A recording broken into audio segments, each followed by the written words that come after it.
démb Tahirou Sarr ak ki nga xamante ne ni moom moo di Farba Ngom gis nga question réponse yi nga xamante ne ni jot nañ ñu ko transféré kii di Tahirou Sarr la jëm si 125 milliards wax na leen carrément presque li Farba Ngom wax moom la wax nee na leen bu fekkoon moom dafa am intention luubal xaalis du dugal xaalis bi foo xamante ne ni c'est traçable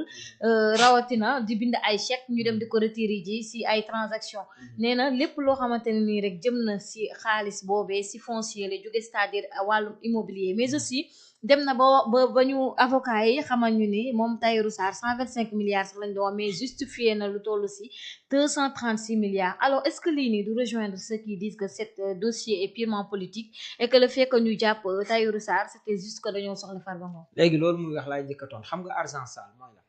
mooy la. argent sale teggiwul ne xaalis wala bu taq comme ni ñuy waxee ak yooyu. mooy xaalis boo xam ne. fi nga ko amee waroo ko faa amee. mooy la. dafa am étape 3 étapes yoo xam ne moom lay am. dafa am étape boo xam ne mooy étape bu blanchissement. maanaam tey da nga am benn xaalis boo xam ne jëlewoo ko ci yoon. pour nga dugal ko banque nooy def.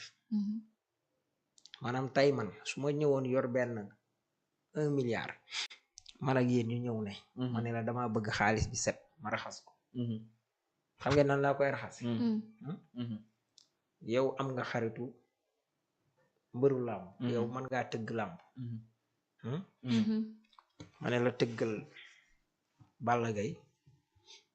ak Modou Lo. wala nga boole wala ci ay combat préliminaire. combat préliminaire yooyu laawu fu ma war a fayee nit ki 250 000 ma ne nangam wan mbër mi nag nekkoon nañ la wax xam nga mbëri dañuy bëgg sax bu boobaa naan non nangam lañ ma fay sama kase bi maa ëpp ni kii nangam billet yooyu war a dugg kii am na ay xarit fi mbëri nekk am na fa politicien mu tudde làmb ji politicien bi kooku daal di yebal ne am nay kaar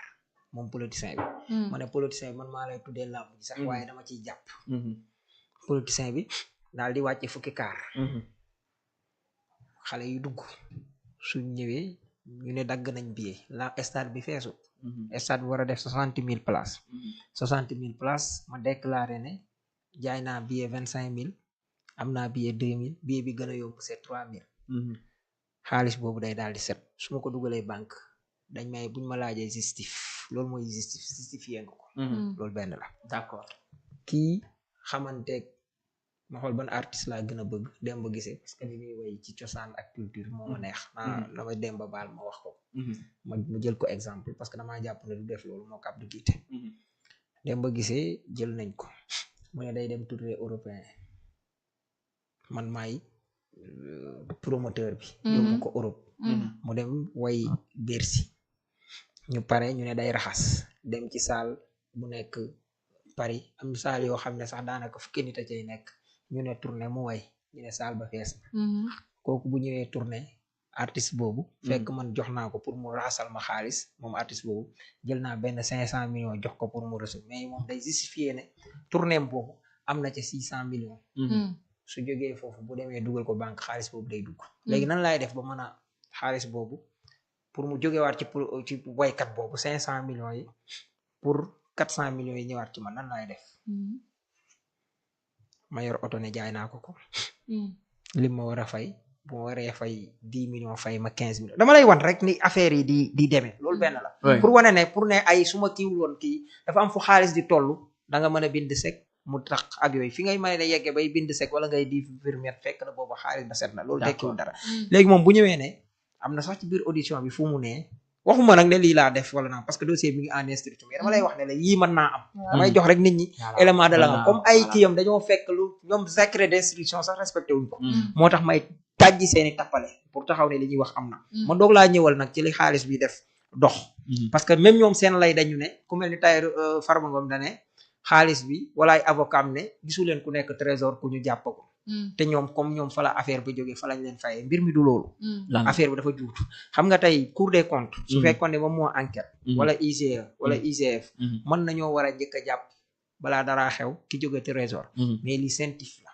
CENTIF les transactions douteuses lay wër CENTIF banque bi yow banquier bi su ma ñëwoon tey versé ci yow xaalis su xawee jaxase sa xel wóoluwutoo yow yaay woo sentif ne ko Saa Wolof dugal na fi nangam ak nangam yow boo ko defut bu sentif jógoon ba enquête xam ne yow yaa dugaloon xaalis bi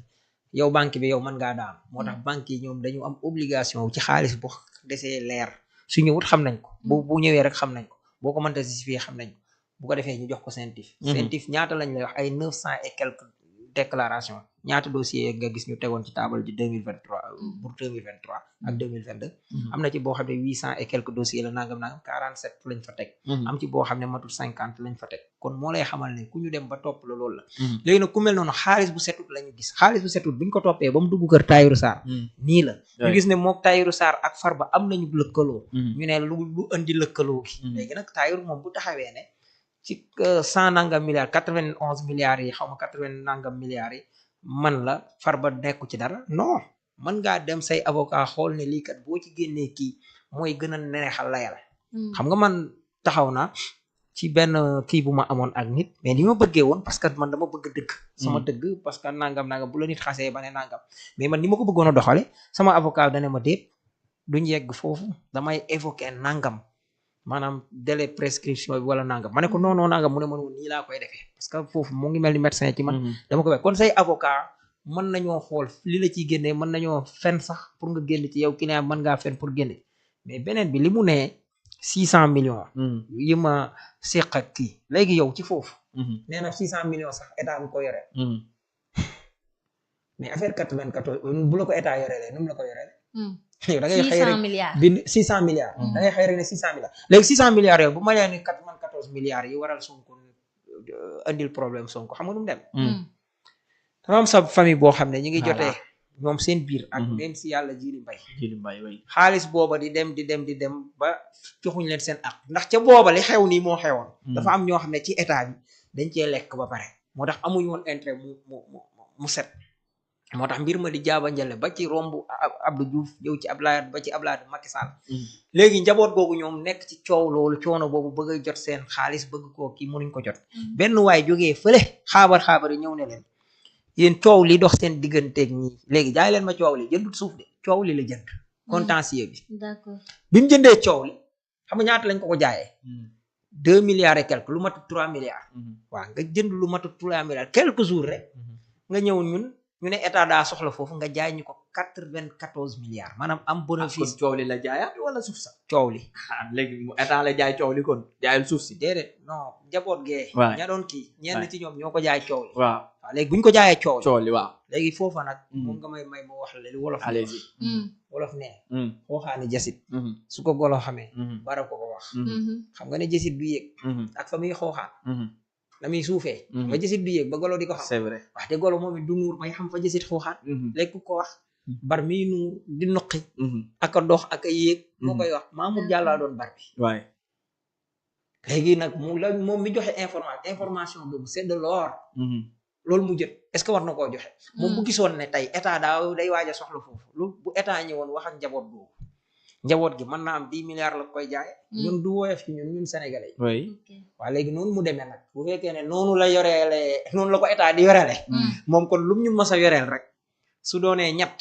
def na ko juróom-ñeent fukk ak nangam kon 600 milliards yooyu bu dee lépp noonu la kon ndeke est-ce que kon du 10 milliards problème bi foofu la nekk maanaam ñooñu jubuñu d'accord mais xam nga foofu noonu sax déjà dinaa fa ñëw mais balaa may ñëw parce que le cas de Farba Ngom Tahirou Sarr au début dañ ni dañoo sàcc suñu xaalis sàcc suñu xaalis waaw parce que ba ñuy commencé lan lañu wax deniers publics détournement de deniers publics lañu wax à la fin ñu ni blanchiment de capitaux léegi gis nañu aussi tamit ay transactions yoo xam si ni comme ni nga ko expliqué sànq moom la ki leen di Tahirou Sarr expliqué alors xaalis bu setul boobu nga doon wax jusqu'à maintenant amagul mais loolu dëgg la waaw association de malfaiteurs waaye escroquerie waay sur les deniers publics waay loolu escroquerie la xam nga wax naa la maanaam tey li ñu def bu dee bu ñu jëloon 94 milliards yi ñu jox la rek exemple foofu dossier yi sa bokkuñ maanaam moom Mamour Diallo ànduñu escroquerie ñun waa Sénégal lan mooy escroquerie ñun waa Sénégal suuf bu ñu war a soxla ñun jënd ko lu war a jar 3 milliards. foofu xaaral lu war a jëlee suuf dina ko jaay. kan moom dafa wax léegi ni dañ ko jënd parce que foofu noonu non. dañoo expliquer comme quoi que ne dafa am benn famille boo xam si dañu am lu ñu moomoon. loolu affaire dëgg Mamour Diallo la. voilà non du si affaire suuf Mamour sa. Diallo léegi affaire suuf Sénégal soosu moom moo nekk benn chaîne la. Chaîne ah la affaire egsi famille bi la. voilà non ba egsi si Tahirou loolu affaire famille fi yaa koy ngi ko xamee Ousmane Sonko bi ko famille boobu seetsee xam nga lu mu leen wax xam nga moom mën nañ koo jël en tant que cabinet Mercalès mu mënoon ci lekk 10% daf na leen yéen li ngeen may dox loolu nii suñu intérêt la gën a nekk ñun waa Sénégal sax yéen waxuma leen ngeen jot seen suuf waaye ñun ñu jël suñu 94 milliards fay ko nit koo xam ne ndekete 3 milliards la dañ ñoo doon loolu mooy escroquerie man ci boppam xaaral ma wax la fii ñu ne la jëndal ndox nga dem na ndox mi maanaam ndox mi ngi ñu jox keroog muy jar benn 100 francs nga ñëw ne ñu benn 10 000 nga ko jënde loolu du escroquerie escroquerie boîte bi loolu kay moo tax mu nekk association de malfaiteurs loolu association de malfaiteurs la boo ci àndee maanaam loolu ku nekk ci état rek moo la ci mën a dimbale mooy benn Mamour Diallo boo xam ne mi ngi ci état ak ñeneen ak keneen koo xam ne yéngi loolu mooy kon escroquerie sur les deniers publics parce que suñu alal nga jël teg ko blanchiment de capitaux xam nga wax naa la ko sànq léegi parce que boo xasee wax blanchiment de capitaux gis nga ni mu mën a demee wax naa la ko sànq waaye ñoom indi nañ seen justificatif. voilà man xam nga su doon ñoom justifié wuñ. c'est mais ça, bu oui. 125 milliards. nga dem sax ba au delà de ces 125 milliards. ça veut dire indi nañ ay justificatif. ba lu toll 236 milliards. alors là déjà moo waral sax les avocats demandé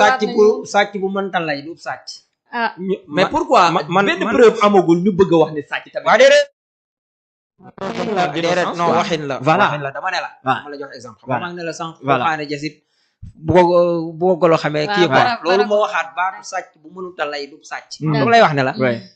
layoo yow yey sa bopp maanaam layoo yow sa bopp képp ñu yey la maanaam xel mu gàtt weesuwul loolu man bu may layoo ak sama bopp taxaw di waxee ne nii la rek nangam nag bu ñu wax layoo mooy tey dossier yooyu ñu wax da ngeen di bàyyi ba liñ teg ñu dem taxaw ak justice ba ñu taxawal ko xam nga tey dañuy wax présomption dina